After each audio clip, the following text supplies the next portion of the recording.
राज्याचे उपमुख्यमंत्री अजितदादा पवार हे शोले पिक्चरच्या गब्बरप्रमाणे वागतायत। गांव वालों, अगर तुमको गांव में रहना है तो गब्बर की बातों को सुनना पड़ेगा।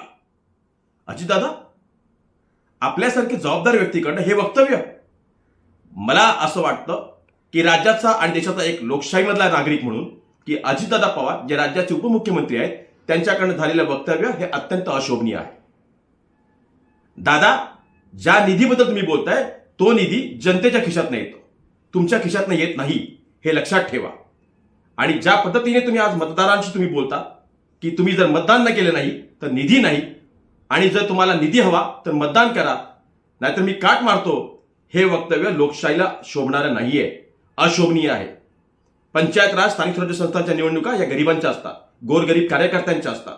ओबीसी असेल, एससी असेल, आदिवासी असेल, हे गोरगरीब आहे, त्यांच्यासमोर धनदांडके उमेदवारांसमोर ते टिकणारे नसतात। पण अशा धनदांडके उमेदवारांसमोर जर तुम्ही अशा प्रकारचं वक्तव्य प्रचार सभामध्ये करणार असाल तर मला असं वाटतं की राज्याच्या आणि लोकशाहीच्या आणि देशाच्या या पूर्ण प्रक्रियेला काळीमा फासणार आहे।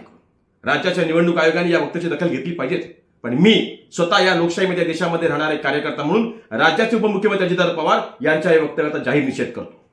हे वक्तव्य शोभणारं नाही, आणि जर असं असेल तर राज्याच्या या जनतेच्या निवडणुकामध्ये, या जनतेच्या निवडणुकांमध्ये आम्ही तुम्हाला दाखवून देऊ की जीत किसकी होती है।